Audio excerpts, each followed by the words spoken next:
3 heures. C'est tout ce qu'il a fallu pour que toute ma vie se transforme en cendres. 3 heures lors d'un dimanche après-midi qui a commencé normalement et s'est terminé avec moi en train de vomir dans le caniveau d'une rue de Lyon, après avoir découvert l'impensable. Vous pensez savoir ce qu'est la trahison? Vous ne savez rien. Je m'appelle Alexia Bergerac, j'ai 56 ans, et jusqu'au dimanche dernier, je croyais avoir de la chance dans la vie. Mariée depuis 8 ans avec Gabriel, un homme qui semblait trop parfait pour être vrai. Maintenant je sais pourquoi.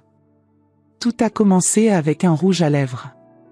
Un maudit rouge à lèvres rouge que j'ai trouvé dans la poche de sa veste pendant que je triais les vêtements pour la lessive. Ce n'était pas le mien, je ne porte que des tons rosés. Mon sang s'est glacé, mais je me suis forcé à rationaliser. Il a dû tomber d'une femme dans le métro, ai-je pensé. Quelle idiote j'étais. J'ai vécu ce moment dans ma cuisine ensoleillée de notre maison du 7e arrondissement de Lyon, avec vue sur la Saône. C'était un mardi matin tranquille d'octobre, les feuilles dorées dansaient dehors ma fenêtre, et j'étais là, tenant ce petit tube de rouge à lèvres comme s'il s'agissait d'une bombe. Mes mains tremblaient légèrement en le retournant, cherchant une marque, un indice. Chanel. Cher. Pas le genre de rouge à lèvres qu'on perd accidentellement. Gabriel était parti tôt ce matin-là pour son travail à la banque, comme d'habitude. Il avait embrassé ma joue distraitement, pris son café debout près de l'évier, parlant de sa journée chargée avec des clients importants. Rien d'inhabituel. Rien qui aurait pu me préparer à tenir cette petite preuve de « quoi exactement ?» J'ai remis le rouge à lèvres dans sa poche et j'ai continué ma routine matinale, mais quelque chose avait changé. Une petite graine de doute s'était plantée dans mon esprit, et elle grandissait à chaque minute qui passait. Mais alors est venu le parfum. Le dimanche suivant, Gabriel est revenu de sa mystérieuse promenade pour clarifier l'esprit, une routine de 3 ans que je n'avais jamais remise en question, sentant le Chanel N5. Le même parfum que j'avais offert à ma fille Céline pour son 28e anniversaire, 2 mois auparavant. Ma fille. Ma seule fille, qu'il avait aidée à élever depuis ses 20 ans. Qu'il traitait comme une princesse, apportant toujours des cadeaux, toujours trop attentionnée, des détails qui maintenant me retournent l'estomac. Céline était le fruit de ma relation précédente avec Thomas, un homme qui nous avait abandonnés quand elle n'avait que 2 ans. Gabriel était entré dans nos vies comme un sauveur, un homme bon qui avait accepté d'aimer non seulement moi, mais aussi ma petite fille. Il l'avait vue grandir, l'avait accompagnée dans ses études de littérature à l'université Lyon 2, avait célébré ses diplômes, ses premiers emplois, ses chagrins d'amour. Ou du moins, c'est ce que je croyais. Ce dimanche-là, quand Gabriel est rentré à la maison sentant ce parfum familier, j'étais dans le salon en train de lire Le Figaro. Il s'est approché de moi avec ce sourire que je connaissais si bien, mais quelque chose dans ses yeux était différent. Il y avait une lueur que je n'arrivais pas à identifier. « Comment s'est passée ta promenade, chérie ?» ai-je demandé, levant les yeux de mon journal. « Rafraîchissante, comme toujours » a-t-il répondu, mais sa voix avait une tonalité étrange. « Je vais prendre une douche. » Il s'est dirigé vers l'escalier, et c'est là que j'ai senti cette odeur. Chanel N5, mais pas seulement le parfum. Il y avait quelque chose d'autre, quelque chose de plus intime. Une odeur de peau, de proximité, de complicité. Mais ce qui a vraiment éveillé mes soupçons, c'était l'appel téléphonique. Le vendredi soir suivant, Gabriel prenait un bain quand son portable a sonné. L'écran affichait « Princesse », le surnom affectueux qu'il utilisait pour Céline depuis des années. J'ai trouvé étrange qu'elle appelle si tard, alors j'ai décroché. « Salut, mon amour, j'ai déjà hâte d'être à dimanche », la voix de ma fille a murmuré de l'autre côté de la ligne. « Hâte d'être à dimanche ? De quoi exactement ? » Mon cœur s'est arrêté. Ces mots, cette tonalité, ce n'était pas la voix d'une fille parlant à son beau-père. C'était la voix d'une femme parlant à son amant. Je suis resté paralysé, incapable de répondre. Céline aperçut le silence et a bégayé « Maman ? Tu es là ?» J'ai dû faire un effort surhumain pour retrouver ma voix. « Oui, ma chérie. » Gabriel est dans le bain. Un message? Eh non, rien d'important. Au revoir, maman. Elle a raccroché rapidement, et je suis resté là, debout dans notre chambre, tenant le téléphone, sentant le sol se dérober sous mes pieds. L'appartement qui avait été mon refuge pendant 8 ans semblait soudain étranger, hostile. Les murs crème que j'avais choisis avec tant de soin, les meubles anciens que nous avions chinés ensemble dans les brocantes de Lyon, tout semblait contaminé par ce doute grandissant. Something était terriblement faux. J'ai regardé autour de moi, vraiment regardé, pour la première fois depuis longtemps. La photo de notre mariage sur la commode, Gabrielle souriant, moi radieuse dans ma robe crème. À côté, une photo plus récente de nous trois lors de l'anniversaire de Céline en août. Gabrielle avait son bras autour d'elle, et maintenant cette proximité me semblait différente. J'ai ouvert le tiroir de la table de chevet de Gabrielle. Rien d'inhabituel. Des lunettes de lecture, quelques médicaments, un livre de poésie. Mais au fond, mes doigts ont trouvé quelque chose de petit et dur. Un autre rouge à lèvres. Celui-ci était différent, un rose pâle que je reconnaissais. C'était celui que portait Céline lors de son dernier dîner chez nous. Mes jambes ont cédé et je me suis assise lourdement sur le lit. Notre lit. Le lit où Gabrielle et moi avions fait l'amour des centaines de fois, où nous parlions de nos rêves, de notre avenir ensemble. Maintenant, je ne pouvais m'empêcher de me demander qui d'autre avait été dans ce lit. Le bruit de l'eau qui s'arrêtait dans la salle de bain m'a ramené à la réalité. J'ai rapidement remis le rouge à lèvres à sa place et fermé le tiroir.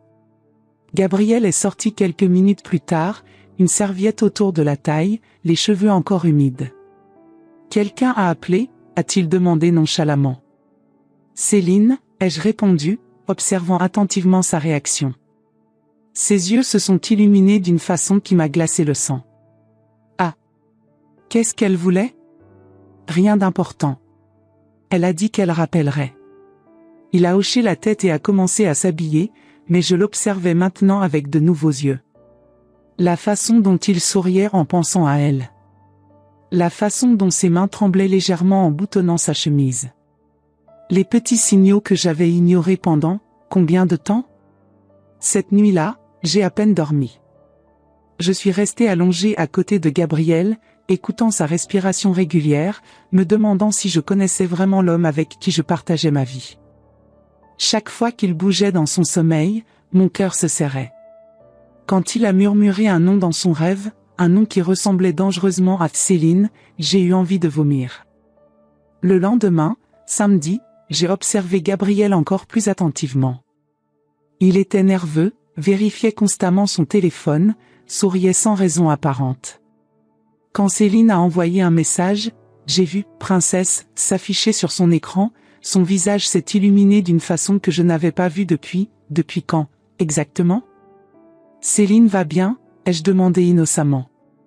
Oui, très bien. Elle a juste une question sur son travail. Mensonge. Céline travaillait dans une librairie du Vieux-Lyon. Qu'est-ce que Gabrielle, banquier, pourrait savoir sur la vente de livres?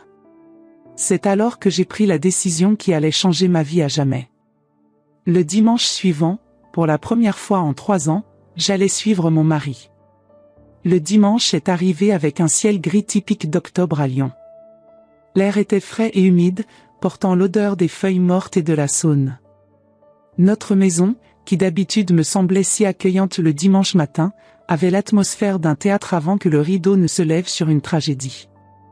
Gabrielle était plus agitée que d'habitude, vérifiant constamment son portable pendant le petit déjeuner. Il n'a presque pas touché à ses tartines beurrées qu'il aimait tant, se contentant de boire son café en regardant par la fenêtre. Ses mains tremblaient légèrement quand il tournait les pages du journal, et il ne lisait manifestement rien. « Tu vas bien, chérie ?» ai-je demandé, bien que je connaisse déjà la réponse. « Oui, parfaitement bien. Juste, beaucoup de choses en tête avec le travail. » Encore un mensonge. Gabrielle n'avait jamais ramené le stress du travail à la maison le dimanche. À 14h30 précise, il s'est levé, comme il le faisait toujours. Mais cette fois, j'ai remarqué qu'il portait sa plus belle chemise, celle en coton blanc que je lui avais offerte pour son anniversaire. Il s'était rasé de près et avait mis son eau de toilette préférée. « Je dois sortir pour clarifier mon esprit, chérie », a-t-il dit, mais sa voix a légèrement tremblé.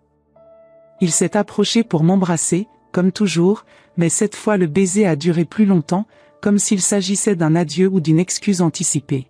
« Reviens vite, mon amour », ai-je répondu, et ces mots ont eu un goût amer dans ma bouche. Quand la porte s'est fermée, j'ai attendu exactement 2 minutes avant de prendre mon sac et les clés de ma Citroën. Mes mains tremblaient tellement que j'ai failli faire tomber les clés. Mon cœur battait si fort que je pouvais l'entendre par-dessus le bruit du moteur. J'ai suivi sa Peugeot noire à travers les rues familières de Lyon. Nous avons traversé la place Bellecour, puis la rue de la République. Ma respiration s'est faite plus lourde quand j'ai réalisé la direction qu'il prenait, vers le quartier de Croix-Rousse, où vivait Céline. « Non, non, non », ai-je murmuré pour moi-même. Il doit aller voir un ami dans le quartier. Mais quand Gabriel s'est garé exactement devant l'immeuble de ma fille, rue des Fantasques, mon monde a commencé à s'écrouler. J'ai garé ma voiture 3 pâtés de maison plus loin, les mains moites et le cœur dans la gorge. J'ai vu mon mari sortir de sa voiture avec un bouquet de roses rouges, les mêmes qu'il avait rapportés à la maison le dimanche précédent, prétendant qu'elles étaient pour moi. Il a regardé nerveusement autour de lui avant d'entrer dans l'immeuble. Il connaissait le code de la porte. Bien sûr qu'il le connaissait. J'ai attendu 5 minutes qui m'ont semblé éternelles avant de descendre de ma voiture. Mes jambes pouvaient à peine me porter pendant que je marchais vers l'immeuble. J'avais une copie de la clé de l'appartement de Céline, elle me l'avait donnée pour les urgences. J'ai monté les 4 étages en silence, chaque marche résonnant comme un tambour dans ma poitrine. Dans le couloir du 4e étage, je me suis arrêté devant la porte de l'appartement 4B. Je pouvais entendre des voix à l'intérieur, des rires bas, intimes. J'ai glissé la clé dans la serrure avec des mains tremblantes et les tourné lentement. La porte s'est ouverte silencieusement. Ce que j'ai vu a détruit tout ce que j'appelais ma vie. Gabriel et Céline étaient sur le canapé du salon, s'embrassant passionnément. Ses mains parcouraient le corps de ma fille comme s'il était son amant depuis des années. Les roses rouges étaient éparpillées sur le sol, mélangées à leurs vêtements. « Mon amour », a murmuré Céline. « Je n'en peux plus de cacher ça à ma mère. »« Bientôt, princesse. Bientôt nous lui dirons tout », a répondu Gabriel, embrassant le cou de ma fille. C'est alors que Céline m'a vu, debout dans l'embrasure de la porte. Ses yeux se sont écarquillés d'horreur. « Maman !» Gabriel s'est retourné si rapidement qu'il est tombé du canapé. Tous deux se couvraient désespérément avec des coussins, mais il était trop tard. J'avais déjà tout vu. « Alexia, nous », Gabriel a bégayé, le visage rouge de honte et de panique. Je n'arrivais pas à parler. Je n'arrivais même pas à respirer. C'était comme si quelqu'un m'avait arraché les poumons. Je suis resté là, regardant les 2 personnes que j'aimais le plus au monde me fixer avec culpabilité et désespoir. Depuis combien de temps ? C'est tout ce que j'ai réussi à murmurer. Céline a commencé à pleurer, couvrant son visage de ses mains. Gabriel a essayé de s'approcher de moi, mais j'ai reculé comme s'il était un étranger dangereux. « Alexia, s'il te plaît, laisse-moi expliquer. »« Depuis combien de temps ?» ai-je crié, ma voix résonnant dans l'appartement. « 3 ans, » a murmuré Céline entre ses sanglots. « Ça a commencé il y a 3 ans. » 3 ans. Exactement quand Gabriel avait commencé ses mystérieuses sorties du dimanche. Tout ce temps, pendant que je préparais des dîners spéciaux, pendant que je croyais avoir un mariage solide, pendant que j'étais fière de ma famille parfaite, il me trahissait de la façon la plus vile possible.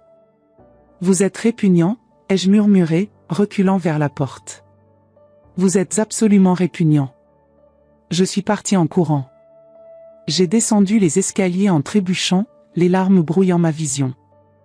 J'ai atteint la rue et j'ai vomi dans le caniveau, mon corps rejetant tout ce qu'il y avait en moi, comme s'il essayait d'expulser aussi la douleur et le dégoût.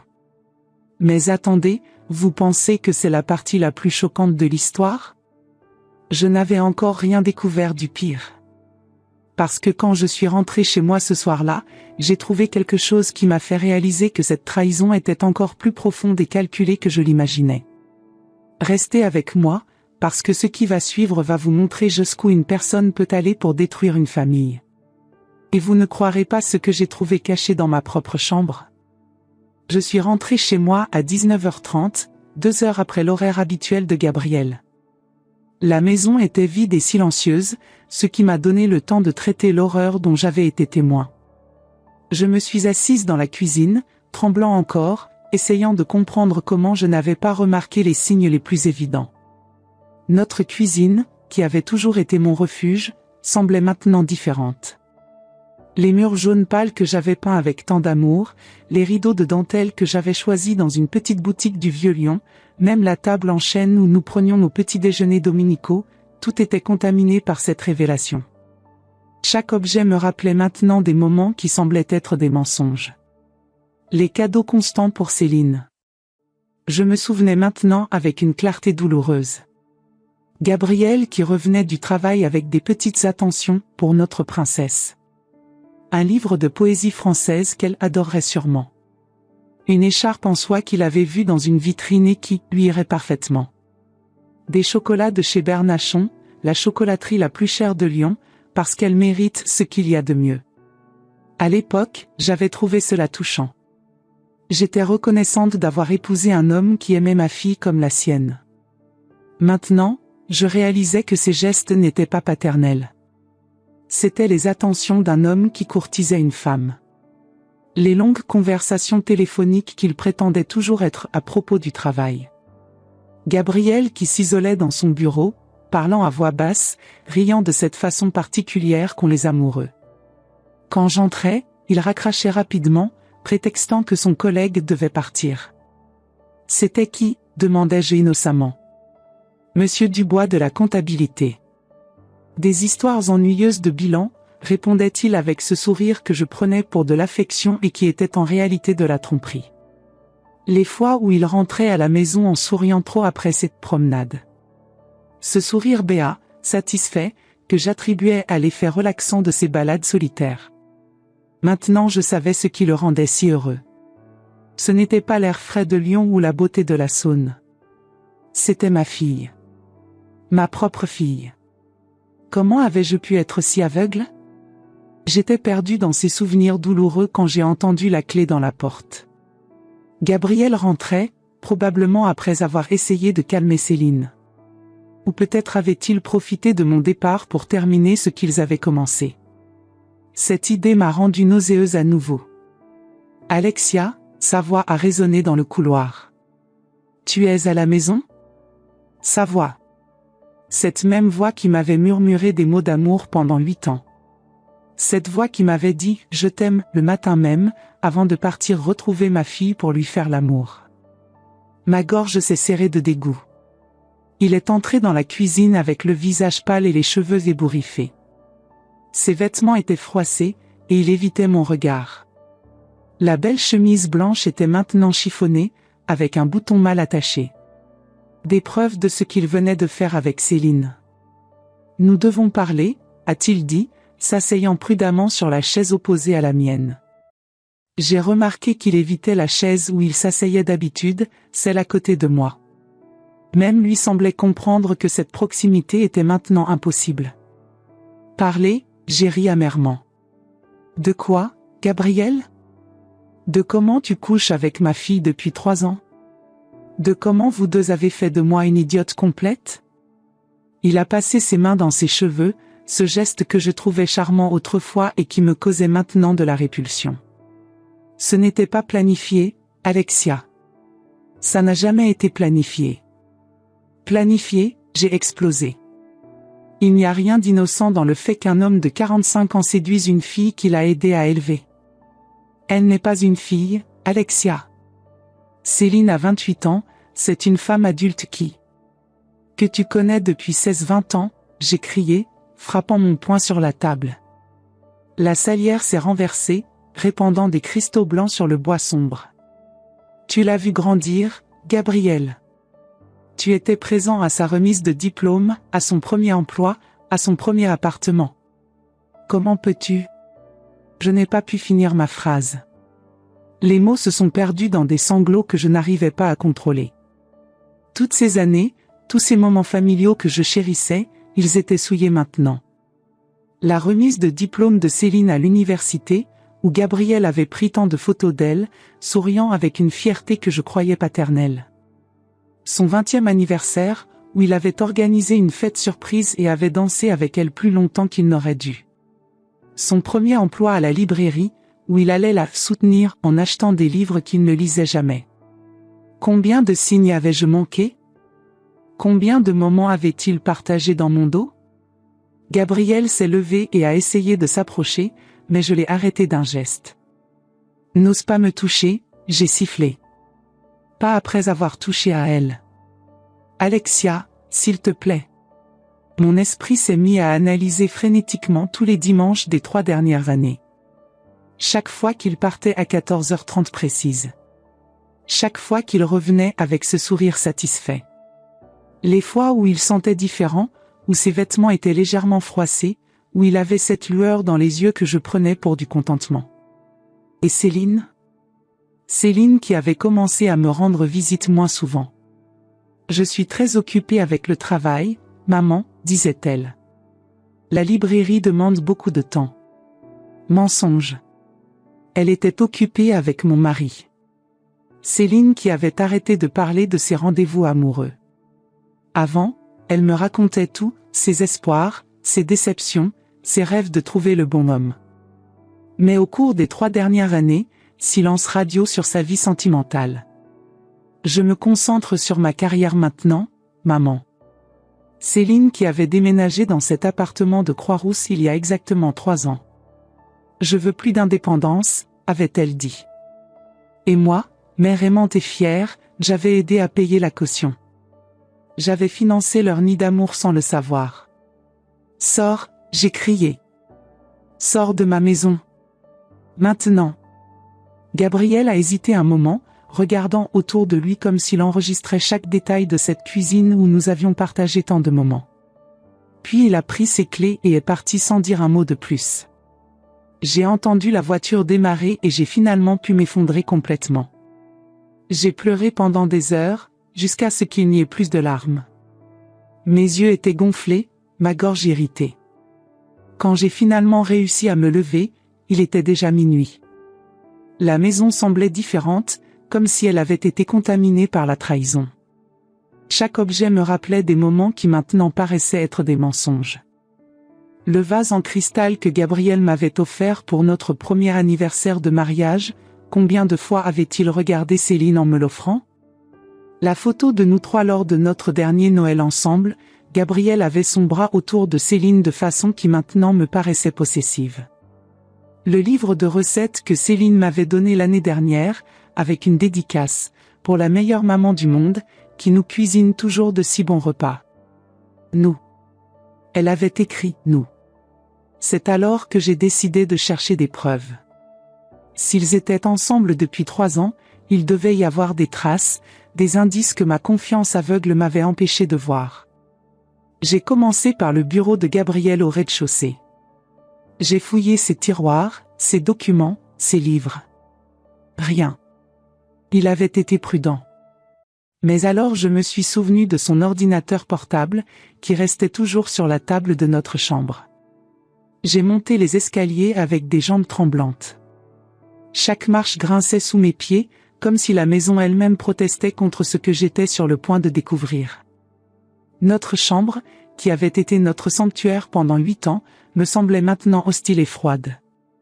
L'ordinateur portable était ouvert, encore connecté à ses comptes.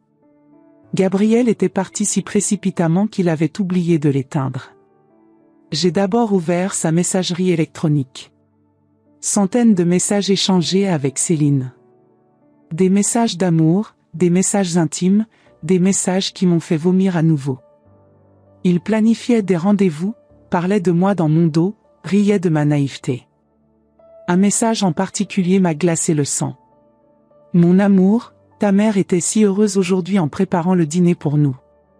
Si seulement elle savait que pendant qu'elle cuisinait, je ne pensais qu'à te déshabiller. Vivement dimanche prochain. Je t'aime, ma princesse. La réponse de Céline était encore pire. Moi aussi j'ai hâte, mon chéri. J'ai acheté cette lingerie dont je t'ai parlé, elle est rouge, comme tu aimes. Maman pense que je dépense trop en vêtements, si elle savait que c'est pour son mari. Je t'aime tellement. Ta princesse. Il riait de moi. Il se moquait de moi pendant qu'ils planifiaient leurs ébats. Ma propre fille, la chair de ma chair, riait de ma stupidité avec l'homme que j'aimais. Mais c'est quand j'ai ouvert le dossier photo que mon monde s'est écroulé complètement. Centaines de photos intimes de Gabriel et Céline. Dans des hôtels que je ne reconnaissais pas. Dans l'appartement de Céline. Et, dans ma propre chambre. Ils avaient fait l'amour dans mon lit, dans mes draps, pendant que j'étais au travail. Une photo en particulier m'a glacé le sang. Elle datait de 2 mois, le jour de mon anniversaire. Pendant que j'étais au bureau en train de préparer ma propre fête surprise, Gabriel et Céline étaient dans mon lit, célébrant de façon obscène. Céline portait la lingerie rouge qu'elle avait mentionnée dans son message. Il souriait à l'objectif avec une complicité qui me donnait envie de vomir. Sur cette photo, on pouvait voir en arrière-plan le cadre photo de notre mariage sur ma table de chevet.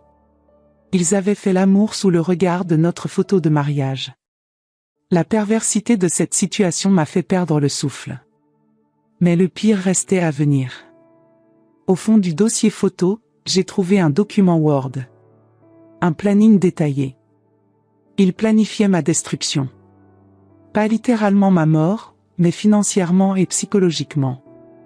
Gabriel avait découvert que j'avais une police d'assurance vie considérable, héritée de mes parents.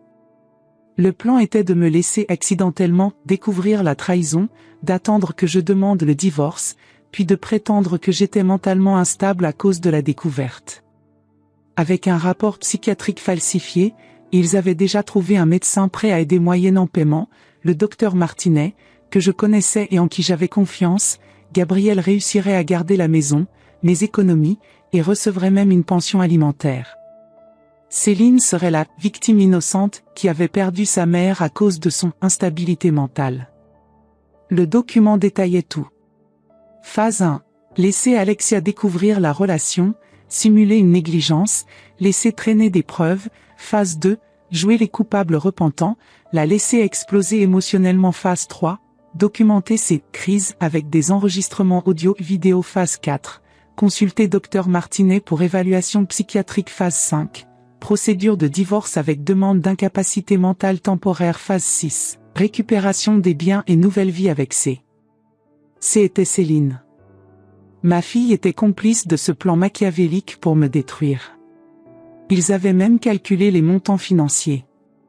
Ma maison valait 450 000 €. Mon compte épargne contenait 120 000 €. Mon assurance vie était de 300 000 €. Au total, ils comptaient récupérer près d'1 million d'euros en me faisant passer pour folle. Et le plus atroce, c'est qu'ils avaient prévu le timing. Tout cela devait se dérouler avant les fêtes de Noël. Pour que Céline puisse profiter des fêtes dans sa nouvelle maison, avait écrit Gabriel. Ma maison. Ma maison où j'avais vécu, aimé, construit une famille. Ils voulaient me la voler pour y célébrer Noël ensemble. J'ai continué à lire, hypnotisé par l'horreur de leur plan. Ils avaient même prévu des témoins. Des amis qui pourraient témoigner de mon comportement erratique récent. Madame Rousseau, ma voisine, qui avait remarqué que je jardinage plus souvent ces derniers temps, signe évident de troubles obsessionnels. Monsieur Bénat, le boucher, qui pourrait confirmer que j'achetais parfois 2 fois la même chose, preuve de perte de mémoire. Tous mes petits gestes innocents étaient répertoriés et analysés comme des signes de maladie mentale. Mais il y avait plus. Un dossier séparé contenait des informations sur mes finances que seul Gabriel pouvait connaître. Il avait accès à tous mes comptes depuis notre mariage. Il savait exactement combien j'avais, où c'était placé, comment s'en emparer légalement. Et dans un fichier audio caché, j'ai trouvé des enregistrements. Gabriel et Céline parlant de moi, se moquant de mes habitudes, de mes manies, planifiant comment me manipuler. Elle fait toujours confiance à tout le monde, disait la voix de Gabriel. C'est pathétique, mais ça rend les choses plus faciles. Elle m'a dit l'autre jour qu'elle était si heureuse d'avoir une famille parfaite, répondait Céline en riant. Si elle savait. Mais bon, ça ne durera plus très longtemps. Tu as hâte de vivre dans cette maison? Elle est parfaite pour élever nos enfants. Nos enfants, la voix de Céline était devenue tendre. Bien sûr, princesse. Dès qu'on se sera débarrassé d'elle, on pourra commencer notre vraie vie ensemble. Se débarrasser de moi. Comme si j'étais un obstacle, un déchet encombrant. C'est alors que j'ai entendu le bruit au rez-de-chaussée. Des pas familiers. Gabriel était revenu. Mais maintenant, je savais tout. Je connaissais leurs plans dans les moindres détails. Et j'allais leur montrer que leur victime facile était plus coriace qu'ils ne le pensaient. Alexia? Où es-tu? La voix de Gabriel a résonné dans la maison. J'ai rapidement fermé l'ordinateur portable et suis descendu. Mon cœur battait la chamade, mais cette fois ce n'était plus de la peur ou de la tristesse. C'était de la rage. Une rage froide et calculatrice que je n'avais jamais ressentie auparavant. Il était dans le salon, avec une expression qui tentait de paraître repentante, mais que maintenant je pouvais voir à travers. Il y avait de la froideur dans ses yeux, du calcul. Ses cheveux étaient encore ébouriffés, sa chemise toujours mal boutonnée. Il sentait le parfum de Céline. Je suis revenu parce que nous devons résoudre cela comme des adultes, a-t-il dit, s'asseyant sur le canapé comme s'il était encore le maître de la maison. Ce canapé en velours bordeaux que nous avions choisi ensemble chez un antiquaire de la place des Terreaux. Nous avions passé des heures à chercher le parfait canapé pour notre salon, discutant des couleurs, du style, rêvant des soirées cosy que nous y passerions. Maintenant, le voir s'y installer avec cette arrogance me révoltait. Résoudre cela, j'ai ri, mais il n'y avait aucun humour dans ma voix. Comment exactement comptes-tu résoudre le fait que tu couches avec ma fille depuis 3 ans? Alexia, je sais que tu es blessée. Blessée, j'ai interrompu. Blessée, c'est quand quelqu'un oublie notre anniversaire, Gabriel. Ceci, c'est de la dévastation. Ceci, c'est de la trahison sous sa forme la plus vile. Il a soupiré, passant ses mains dans ses cheveux à nouveau. Maintenant je me rendais compte que c'était un geste qu'il faisait quand il calculait ses prochains mots. Comme un acteur préparant sa performance. Écoute, je sais que c'est difficile à accepter, mais Céline et moi, nous sommes tombés amoureux. Ça arrive, Alexia. L'amour ne choisit ni l'âge ni... Ne parle pas d'amour, j'ai explosé. L'amour, ce n'est pas ce que vous avez. L'amour, ce n'est pas coucher dans le lit de sa mère pendant qu'elle travaille pour faire vivre cette famille. Ses yeux se sont légèrement écarquillés. Il s'est rendu compte que j'avais trouvé les photos. Tu as fouillé dans mon ordinateur, a-t-il dit, et sa voix a complètement changé. Le ton repentant a disparu, remplacé par quelque chose de froid et de menaçant.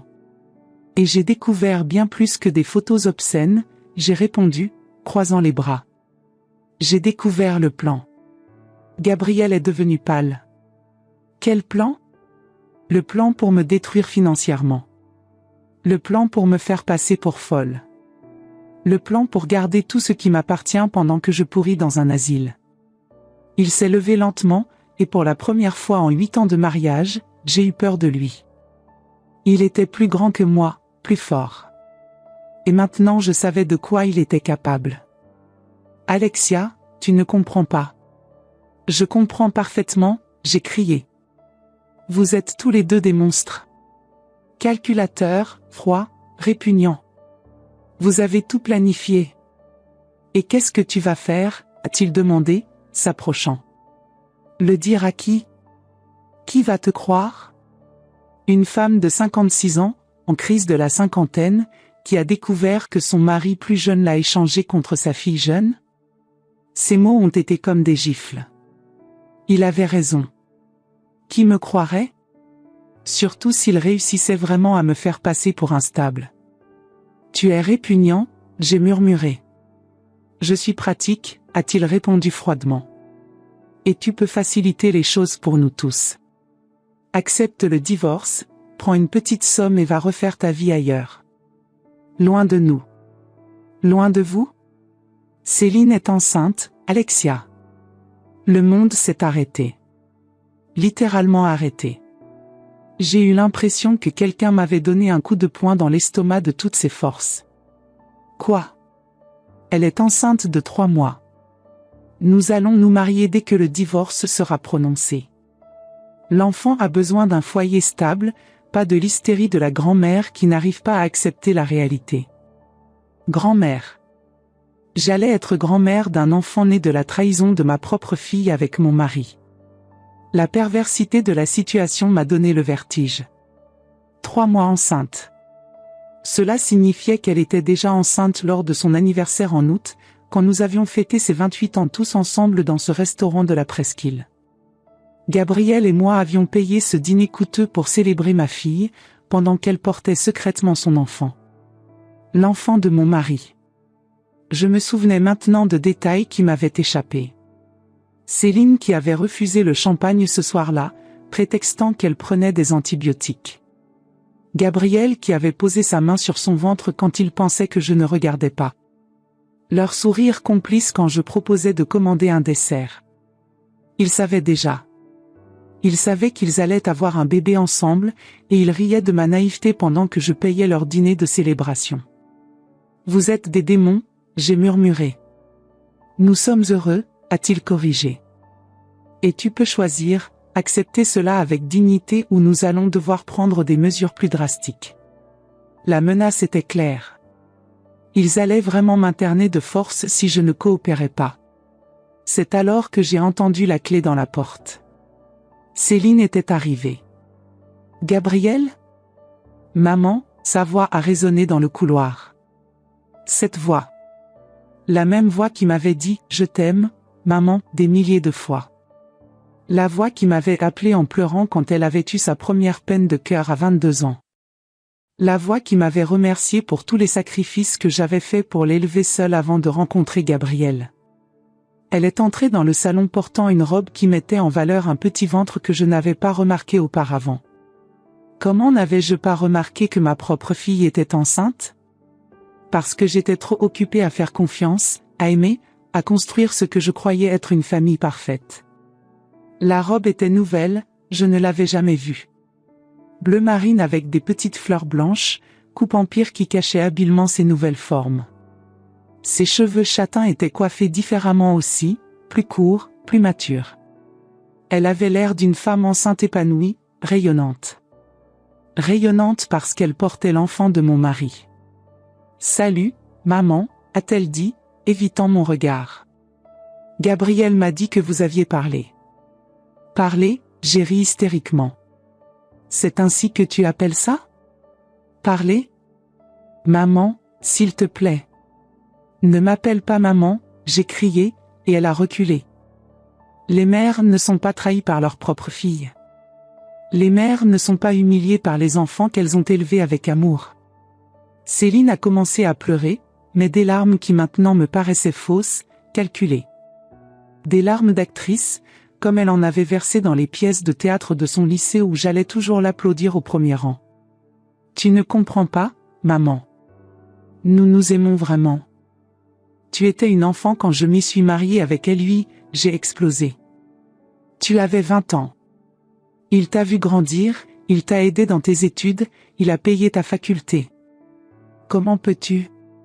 Parce que je l'ai toujours aimé, a-t-elle crié en retour. Toujours. Depuis mes 20 ans, je savais qu'il était l'homme de ma vie. Il était ton beau-père. Il n'a jamais été mon père, a-t-elle répondu, avec une rage qui m'a fait peur. Mon père m'a abandonné quand j'étais bébé. Gabriel a été le premier homme qui m'a traité comme une princesse, qui m'a fait me sentir spéciale. Tu crois que j'allais laisser passer ça? Ces mots m'ont brisé le cœur. Céline avait raison sur un point, Thomas, son père biologique, nous avait abandonnés. J'avais élevé ma fille seule pendant tant d'années, travaillant 2 emplois pour payer ses études, ses vêtements, c'est sorti. J'avais tout sacrifié pour elle.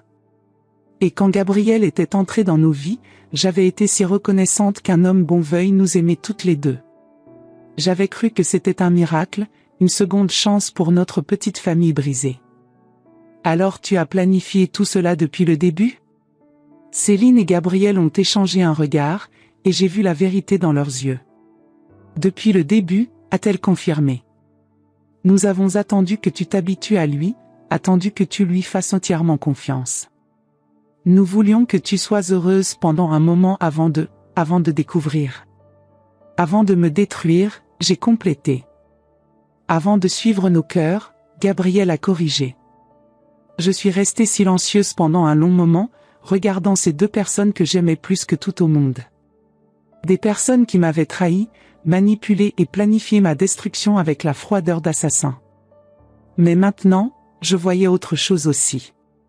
Je voyais deux personnes qui se croyaient plus intelligentes qu'elles ne l'étaient vraiment. Deux personnes qui sous-estimaient gravement leurs victimes. Sortez de ma maison, j'ai dit finalement. Alexia. Sortez de ma maison, j'ai crié. Maintenant. Je ne veux plus jamais vous voir ici. Ils se sont regardés à nouveau. Nous ne pouvons pas faire ça, Gabriel a dit calmement. Légalement, la moitié de cette maison m'appartient. Et nous n'allons pas te laisser seule dans cet état mental. La menace était claire. Ils n'allaient pas partir. Ils allaient rester, me torturer psychologiquement jusqu'à ce que j'abandonne tout ou fasse une dépression nerveuse qui justifierait l'internement. De plus, a ajouté Céline, posant une main protectrice sur son ventre, nous devons penser au bébé maintenant. Il a besoin de stabilité. Stabilité. Il parlait de stabilité après avoir détruit ma vie, ma famille, ma confiance en l'humanité. Tu sais quoi, maman? Céline a continué, et sa voix avait pris un ton que je ne lui connaissais pas froid, calculateur. Gabriel avait raison sur toi depuis le début. Tu es trop naïve, trop confiante. Tu ne vois jamais venir les coups. Céline, Gabriel l'a avertie, mais elle a continué. Non, laisse-moi finir. Elle doit savoir. Elle s'est tournée vers moi, et j'ai vu une étrangère dans les yeux de ma fille. Tu crois que c'est arrivé par hasard? Tu crois vraiment que Gabriel est tombé amoureux de toi au début? Mon sang s'est glacé. Qu'est-ce que tu veux dire? Gabriel m'avait remarqué bien avant de s'intéresser à toi, maman. Au café où je travaillais pendant mes études. Il venait tous les jours, commandait un café qu'il ne buvait même pas, juste pour me parler. Mais j'étais trop jeune, et il savait qu'il devait attendre. Le monde tournait autour de moi. Tu mens. C'est moi qui lui ai parlé de toi, maman. C'est moi qui lui ai dit que ma mère était seule, qu'elle cherchait l'amour. C'est moi qui lui ai donné ton numéro de téléphone. Gabriel lui faisait de gros yeux, mais Céline était lancée. Il t'a courtisé pour m'approcher, maman. Tout était calculé depuis le début. Il a étudié tes goûts, tes habitudes, ce que tu aimais chez un homme. Il s'est fait passer pour l'homme parfait pour toi. Je me suis souvenu de notre première rencontre. Cette soirée chez mon amie Marie, où Gabriel était, par hasard, invité. Comme il semblait me comprendre parfaitement, partager mes goûts pour les livres, la musique classique, les balades au bord de la Saône. Comme tout semblait naturel, évident. Mais ce n'était pas naturel. C'était étudié, répété, perfectionné. Et pendant toutes ces années de mariage, j'ai murmuré. Il attendait que je grandisse, que je devienne une femme. Et moi, j'attendais le bon moment pour récupérer l'homme que j'aimais. Récupérer? Il n'a jamais été à toi, maman. Il a toujours été à moi. C'est alors que j'ai pris la décision qui allait tout changer. Au lieu de pleurer, de crier, de m'effondrer comme il s'y attendait, j'ai souri. Un sourire calme, froid, qui les a visiblement déstabilisés. Tu sais quoi, Céline? Gabriel? Vous avez raison. Ils ont échangé un regard confus. J'ai été naïve. J'ai été trop confiante. Je n'ai pas vu venir les coups.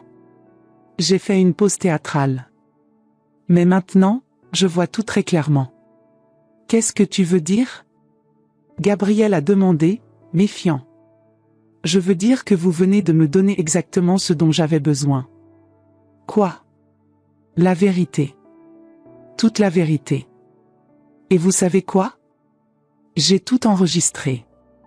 J'ai sorti mon téléphone de ma poche, l'écran montrant clairement une application d'enregistrement en cours depuis 20 minutes. Leurs visages sont devenus livides. Tu nous as piégés, Gabriel a murmuré. J'ai appris de vous, j'ai répondu calmement. Vous m'avez enseigné qu'on ne peut faire confiance à personne. Que tout le monde ment. Que tout le monde manipule. Merci pour la leçon. Céline s'est effondrée sur le canapé, réalisant l'ampleur de ce qu'elle venait de confesser. Maman, tu ne peux pas. Oh, si, je peux. Et je vais le faire. Parce que maintenant, j'ai non seulement les preuves de votre trahison, mais aussi la confession complète de votre plan, y compris le fait que Gabriel m'a épousée sous de faux prétextes. Gabriel s'est approché de moi, menaçant. Donne-moi ce téléphone, Alexia. Non. Ma voix était d'un calme glacial. Et si tu fais un pas de plus vers moi, j'appellerai la police.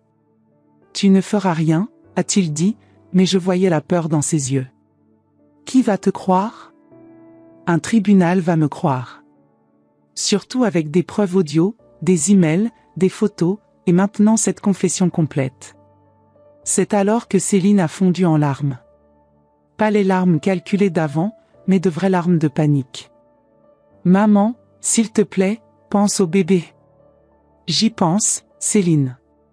Et c'est exactement pour ça que je vais m'assurer que cet enfant ne grandisse pas entouré de menteurs et de manipulateurs.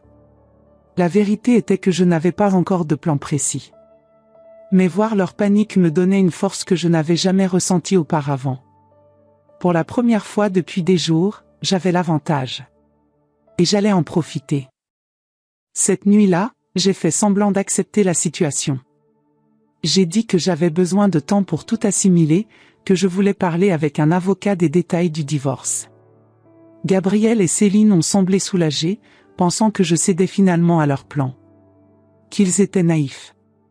Au cours des 3 jours suivants, j'ai joué le rôle de l'épouse et mère vaincue qu'ils s'attendaient à voir. J'ai pleuré devant eux, posé des questions sur leur relation avec une résignation apparente, j'ai même commencé à parler de chercher un petit appartement pour moi. Mais derrière ce masque de défaite, je planifiais. Ces 3 jours ont été les plus difficiles de ma vie. Chaque matin, je me réveillais dans mon lit conjugal à côté de Gabriel, sachant qu'il pensait à ma fille. Chaque petit déjeuner était un exercice de torture, à écouter Gabriel et Céline échanger des regards complices par-dessus leur tasse de café. Céline avait commencé à venir prendre le petit déjeuner avec nous, pour que nous puissions tous nous habituer à la nouvelle situation. La nouvelle situation. Comme si l'inceste émotionnel et la trahison familiale étaient juste une transition normale de la vie. J'observais Céline toucher discrètement son ventre quand elle pensait que je ne regardais pas. Je voyais Gabriel lui tendre subtilement des vitamines prénatales sous la table. J'entendais leur chuchotement dans le couloir quand ils pensaient que j'étais occupée. Mais pendant ces jours de torture apparente, j'ai découvert encore plus de choses. Gabriel avait utilisé ma carte de crédit pour payer des hôtels où il retrouvait Céline. Il avait utilisé mon compte bancaire pour acheter des cadeaux pour elle. Il avait même utilisé mon nom pour louer un appartement où il comptait vivre après le mariage. L'appartement était dans le 6e arrondissement, un quartier chic près du parc de la Tête d'Or. 2 chambres, une pour eux et une qui serait la chambre du bébé. Le loyer était de 1 200 € par mois, prélevé automatiquement sur mon compte depuis 2 mois. J'avais financé leur nid d'amour futur sans le savoir. Mais le plus choquant était de découvrir que ce n'était pas la première fois. Gabriel avait fait la même chose avec son épouse précédente. Il avait séduit la fille de celle-ci, détruit le mariage, récupéré la moitié des biens, puis abandonné autant la mère que la fille quand il s'en était lassé. J'ai trouvé cette information en fouillant plus profondément dans ses emails. Des messages avec un certain Marc, apparemment un vieil ami, où Gabriel se vantait de ses conquêtes précédentes. Tu te souviens de Martine, ma première épouse? Sa fille Sophie était un vrai bijou.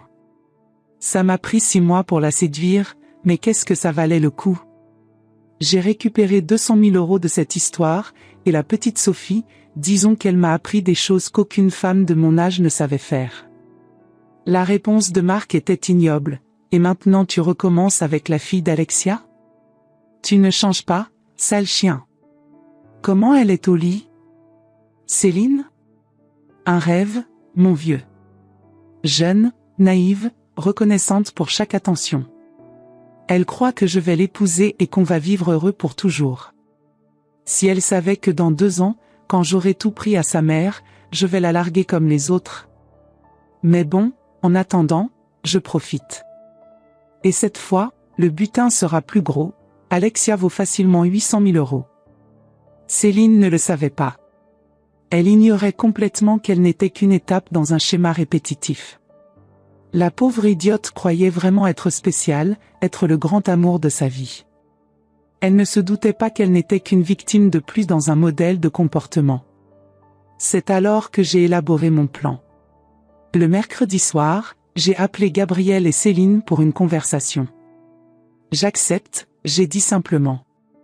Tu acceptes quoi? Gabriel a demandé. J'accepte le divorce. J'accepte de quitter la maison. J'accepte que vous gardiez tout. J'ai fait une pause dramatique, comme si je faisais un grand sacrifice. Mais je veux quelque chose en échange. Quoi? Céline a demandé, suspicieuse. Je veux connaître la vérité sur vous deux. Je veux que vous me racontiez comment tout a commencé, tous les détails. Je veux comprendre comment je n'ai rien remarqué. Si je dois perdre ma famille, je veux au moins savoir pourquoi. Ils se sont regardés, clairement mal à l'aise. Pourquoi faire ça? Gabriel a demandé. Pour avoir une closure, j'ai menti. Pour réussir à aller de l'avant. Ils ont accepté. Et pendant 2 heures, ils m'ont tout raconté. Comment Gabriel avait séduit Céline graduellement, comment ils avaient commencé à se voir en secret, comment ils s'étaient moqués de moi pendant tout ce temps. Comment ils avaient planifié chaque détail de mon humiliation. J'ai tout enregistré sur mon téléphone. Gabriel me racontait avec une arrogance dégoûtante comment il avait conquis ma fille. Au début, elle résistait. Elle disait que c'était mal, que tu ne mériterais jamais ça. Mais j'ai été patient. Des compliments, des cadeaux, des attentions. Il m'a fallu 6 mois pour la convaincre que ce que nous ressentions était plus fort que les conventions sociales. Et moi, avais-je demandé, jouant mon rôle de femme brisée cherchant à comprendre. Toi, tu étais parfaite pour mon plan, Gabriel avait ri. Naïve, confiante, avec un bon patrimoine. Et surtout, tu adorais ta fille. Je savais que si j'arrivais à séduire Céline, tu ne nous dénoncerais jamais publiquement. Tu préférerais souffrir en silence plutôt que de détruire la réputation de ta fille. Il avait raison sur ce point. Ou du moins, il aurait eu raison avec l'ancienne Alexia. Céline avait ajouté ses propres détails sordides. La première fois qu'on a couché ensemble, c'était dans ton lit, maman. Tu étais à ton travail, et Gabriel m'avait invité pour discuter de ton cadeau d'anniversaire. Quand il m'a embrassé dans ta chambre, j'ai d'abord résisté. Mais il était si persuasif, si passionné. Et il y avait quelque chose d'excitant à te tromper dans ton propre lit. Ces mots m'avaient transpercé le cœur, mais j'avais gardé mon masque de résignation. Et le bébé, avais-je demandé. Ça n'était pas prévu au début, Gabriel avait admis. Mais quand Céline m'a annoncé qu'elle était enceinte, j'ai vu que ça pourrait accélérer les choses. Un bébé rend tout plus urgent, plus légitime. Plus difficile pour toi de nous séparer. Le lendemain, je suis allé voir un avocat. Pas pour discuter de divorce, mais pour discuter de crime. J'ai montré les preuves, les emails confessant la manipulation financière, les plans pour me faire passer pour folle, les confessions enregistrées, les justificatifs d'usage frauduleux de mes cartes. C'est de la fraude conjugale, de l'appropriation indue et tentative d'internement psychiatrique forcé, l'avocat, Maître Durand, m'a expliqué. Il était un homme dans la soixantaine, aux cheveux grisonnants et au regard perçant. Votre mari risque de 5 à 15 ans de prison. Et ma fille? Comme complice consciente, de 2 à 8 ans. Parfait. Mais je ne voulais pas seulement la justice légale. Je voulais la justice poétique. J'ai engagé un détective privé pour enquêter sur le passé de Gabriel. Comme je le soupçonnais, il avait fait ça avant. 3 fois, en fait. Toujours le même schéma, épouser des femmes plus âgées qui avaient des filles jeunes, séduire les filles, détruire les familles, récupérer les biens. Le détective, Monsieur Roussel, était un ancien policier reconverti. Il avait une efficacité redoutable et une discrétion absolue. En une semaine, il m'avait fourni un dossier complet sur Gabriel Moreau, car même son nom était faux. Son vrai nom était Gabriel Delacroix, et il avait un casier judiciaire pour escroquerie sentimentale. Martine Lefebvre, 52 ans, divorcée en 2018 après avoir découvert la liaison de Gabriel avec sa fille Sophie, alors âgée de 25 ans. Martine avait perdu sa maison, ses économies, et sa fille. Sophie avait été abandonnée par Gabriel 6 mois après le divorce, enceinte et sans ressources. Isabelle Morvan, 48 ans, divorcée en 2020. Même scénario avec sa fille Amélie, 23 ans. Gabriel avait récupéré 150 000 € avant de disparaître. Amélie était en thérapie depuis, incapable de faire confiance à qui que ce soit. Valérie Dubois, 54 ans, divorcée en 2022. Sa fille Chloé, 26 ans, s'était suicidée quand Gabriel l'avait abandonnée après avoir vidé les comptes de sa mère. Une fille était morte à cause de ce monstre. Et il s'apprêtait à refaire la même chose avec Céline. J'ai trouvé les autres victimes. Martine et Isabelle étaient encore vivantes, et Valérie, malgré sa douleur, était prête à témoigner pour empêcher que d'autres familles soient détruites. Elles avaient toutes été trop traumatisées ou intimidées pour porter plainte à l'époque. Mais maintenant, avec des preuves solides et plusieurs victimes prêtes à témoigner, nous avions un dossier irréfutable. Plus important encore, j'ai découvert que Gabriel mentait sur sa situation financière. Il était ruiné, criblé de dettes qu'il m'avait cachées. Son seul espoir était vraiment de récupérer mes biens. Le vendredi, j'ai organisé ma vengeance finale. J'ai d'abord appelé Céline. « Ma chérie, peux-tu venir à la maison ? J'ai quelque chose d'important à te dire sur Gabriel. » Elle est arrivée 1 heure plus tard, rayonnante et confiante. Elle portait une nouvelle robe de maternité que Gabriel avait dû lui acheter avec mon argent. « Qu'est-ce que tu voulais me dire, maman ? Assieds-toi, chérie. Ce que je vais te montrer va te choquer. » J'ai sorti l'ordinateur portable et lui ai montré les emails entre Gabriel et Marc. Je l'ai regardé lire, son visage passant de la confusion à l'horreur, puis à la compréhension douloureuse. Il dit qu'il va me larguer ? Dans 2 ans, quand il aura récupéré tout mon argent. Mais le bébé. Regarde ça. Je lui ai montré les photos des autres victimes. Sophie, enceinte et abandonnée. Amélie, en dépression. Chloé, morte. Céline a vomi. Littéralement vomi sur mon tapis perçant. Les hormones de grossesse combinées au choc l'ont rendue physiquement malade. Maman, je ne savais pas. Maintenant tu sais.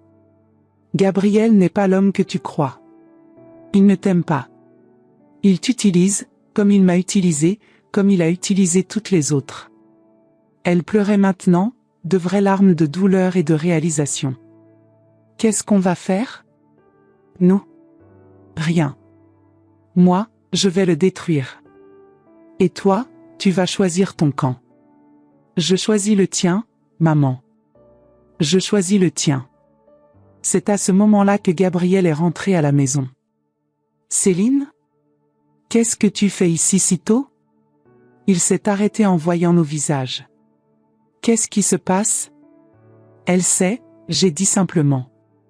Elle sait quoi ? Tout. Sophie, Amélie, Chloé. Tes véritables intentions. Tes dettes. Ton vrai nom. Gabriel est devenu livide. Il a regardé Céline, qui détournait le regard, incapable de le regarder en face. Céline, chérie, ne l'écoute pas. Elle ment, elle essaie de nous séparer. Montre-lui les emails, maman, Céline a murmuré. Je lui ai tendu l'ordinateur. Gabriel a lu en silence, son visage perdant toute couleur. Tu peux tout expliquer, j'imagine, j'ai demandé sarcastiquement. Gabriel a essayé de rattraper la situation. Il s'est agenouillé devant Céline, prenant ses mains dans les siennes. Céline, mon amour, ces messages, c'étaient des plaisanteries entre hommes. Tu sais comment les hommes parlent entre eux. Je ne pensais rien de tout ça. Et les autres femmes? Sophie, Amélie, Chloé? Des ex-petites amies. Ça n'a rien à voir avec nous. Chloé est morte, Gabriel, j'ai dit froidement. Elle s'est suicidée quand tu l'as abandonnée. Elle avait 26 ans. Céline a repoussé Gabriel et s'est levée. Je veux que tu partes. Céline, réfléchis. Le bébé a besoin de son père. Le bébé a besoin d'un père, pas d'un prédateur. C'est alors que j'ai joué ma carte finale. Oh, et Gabriel? J'ai appelé la police. Ils arrivent dans 10 minutes. Son visage a exprimé une panique pure. Tu as fait quoi? Fraude conjugale, appropriation indue, tentative d'internement psychiatrique forcé, escroquerie sentimentale répétée. Avec 4 victimes prêtes à témoigner et des preuves irréfutables. Gabriel a essayé de fuir, mais Maître Durand avait prévu cette éventualité. Il avait contacté la police en amont, et il l'attendait dehors. L'arrestation a été parfaite. Gabriel menotté, emmené sous les yeux des voisins curieux. Madame Rousseau, qui m'avait toujours trouvé bizarre ces derniers temps, était bouche bée sur le pas de sa porte. Céline n'a pas été arrêtée ce jour-là.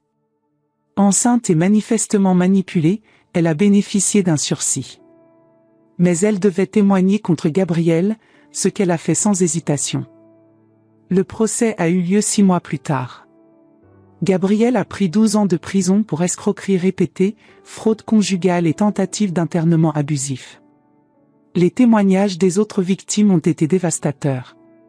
Céline a accouché d'un petit garçon en mars. Elle l'a appelé Thomas, comme son grand-père maternel. Elle a refusé de donner le nom de Gabriel à l'enfant.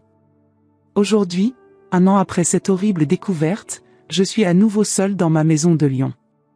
Mais cette solitude est différente. Elle n'est plus subie, elle est choisie. Céline et moi avons reconstruit notre relation lentement. Ce n'est plus la même qu'avant, trop de douleur a été causée, mais c'est réel maintenant. Plus de mensonges, plus de secrets. Elle vit dans un petit appartement près de chez moi avec Thomas, et j'aide à élever mon petit-fils. Parfois, le soir, quand je berce Thomas, je me demande s'il ressemblera à Gabriel en grandissant. Mais puis je regarde ses yeux, les yeux de Céline, mes yeux, et je sais qu'il sera différent. Il grandira dans la vérité, pas dans le mensonge. Gabriel a essayé de m'écrire de prison plusieurs fois. Des lettres pathétiques où il prétendait avoir changé, où il suppliait mon pardon. Je les ai toutes brûlées sans les lire entièrement. Certaines blessures ne guérissent pas, et certaines trahisons ne se pardonnent pas. J'ai appris que Martine, Isabelle et Valérie ont formé un groupe de soutien pour les victimes d'escroquerie sentimentale. Elles m'ont invité à les rejoindre, et je l'ai fait. Aider d'autres femmes à reconnaître les signes, à éviter les pièges que j'ai subis, ça donne un sens à ma douleur. Céline suit une thérapie. Elle a besoin de comprendre comment elle a pu tomber dans les manipulations de Gabriel, comment elle a pu me trahir si cruellement. C'est difficile pour elle d'accepter qu'elle a été une victime autant qu'une complice. Je voulais juste être aimée, maman, m'a-t-elle dit lors d'une de nos conversations difficiles. Papa m'avait abandonnée, et Gabriel me faisait sentir spéciale, désirée. J'étais tellement naïve. Nous l'étions toutes, j'ai répondu. C'est son don, sa malédiction. Il sait exactement quoi dire, comment agir pour que nous nous sentions uniques. Mais tu étais jeune, Céline. J'aurais dû te protéger mieux. Les dimanches après-midi maintenant sont différents. Je ne passe plus ces heures à me demander où est mon mari, à préparer des dîners pour quelqu'un qui me mentait. Je me promène le long de la Saône avec Thomas dans sa poussette, je lis, je jardine. Ou parfois, Céline vient avec le bébé, et nous cuisinons ensemble comme nous le faisions quand elle était petite. C'est paisible. C'est honnête. C'est réel. Il y a 3 semaines, j'ai reçu une lettre étrange. C'était de Sophie, la première victime de Gabriel. Elle avait appris mon histoire par les journaux et voulait me remercier. Grâce à vous, j'ai enfin eu ma justice, écrivait-elle. Gabriel m'avait détruite, et pendant des années j'ai cru que c'était ma faute. Votre courage m'a montré que j'étais une victime, pas une complice. Je recommence ma vie maintenant, et c'est en partie grâce à vous. Cette lettre m'a fait pleurer. Des larmes de tristesse pour toutes les vies gâchées par Gabriel, mais aussi des larmes de fierté. J'avais réussi quelque chose. J'avais arrêté un monstre. Récemment, un homme charmant, Henri, a commencé à fréquenter la librairie où je travaille maintenant à temps partiel. Il est veuf, père de 2 garçons adultes, et il semble sincèrement intéressé par moi. Mais je prends mon temps. J'ai appris à faire confiance à mon instinct, à poser des questions, à vérifier les réponses. Céline trouve qu'Henri est gentil mais ennuyeux, comparé à Gabriel. Il n'a pas ce charisme, cette intensité, dit-elle. Et c'est exactement pour ça que je lui fais confiance. L'intensité de Gabriel était artificielle, calculée. La gentillesse tranquille d'Henri semble authentique. Nous verrons bien.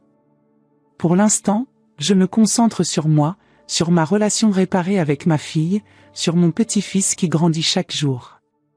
Les soirs où la solitude me pèse, je regarde la photo de Thomas sur ma table de chevet. Ce petit être innocent qui est né de tant de douleurs et de mensonges, mais qui représente maintenant l'espoir. Il ne connaîtra jamais Gabriel. Il ne saura jamais vraiment pourquoi sa grand-mère et sa mère ont parfois les larmes aux yeux quand elles le regardent. Il grandira en sachant qu'il est aimé, véritablement aimé, sans manipulation ni arrière-pensée. Et c'est ma vengeance la plus douce, élever cet enfant dans la vérité et l'amour authentique, lui donner ce que Gabriel n'a jamais pu offrir à personne. Voilà mon histoire. L'histoire de comment j'ai découvert que les personnes qu'on aime le plus peuvent être celles qui nous font le plus de mal, mais aussi comment on peut trouver la force là où on ne pensait pas en avoir, et comment la vengeance, parfois, c'est simplement la justice avec un autre nom. Merci de m'avoir écouté. J'espère que mon histoire servira d'alerte, prêtez attention aux signes. Faites confiance à vos instincts. Et n'oubliez jamais que la personne la plus dangereuse est souvent celle qui semble trop parfaite pour être vraie. Parce que la vérité finit toujours par éclater. Toujours. Et quand elle éclate, assurez-vous d'être du bon côté de l'histoire. Si vous êtes arrivé jusqu'ici, c'est que mon histoire a touché quelque chose de profond en vous. Peut-être avez-vous reconnu des signes que vous avez ignorés, peut-être avez-vous ressenti ce froid au ventre de la méfiance, ou peut-être vivez-vous quelque chose de similaire en ce moment même. Je sais que ce n'est pas facile d'entendre parler de trahison, de famille détruite, de la douleur de découvrir que ceux en qui nous avons le plus confiance peuvent nous blesser de façon si cruelle. Mais je sais aussi que mon histoire peut être la lumière dont vous avez besoin pour voir votre propre situation avec clarté. Dites-moi dans les commentaires, auriez-vous fait ce que j'ai fait ? Auriez-vous eu le courage de vous venger ou auriez-vous simplement continué votre chemin ? Et si vous soupçonnez quelque chose dans votre propre vie, quel signe ignorez-vous ? Parfois, partager notre douleur nous aide à trouver une force que nous ne savions même pas posséder. Votre commentaire pourrait être exactement ce qu'une autre personne a besoin de lire aujourd'hui. Votre expérience, votre douleur, votre force, tout cela compte. Si cette histoire vous a fait réfléchir, abonnez-vous à la chaîne. Parce qu'ici, nous parlons de la vraie vie, sans filtre, sans mensonge. Et ensemble, nous sommes plus fortes.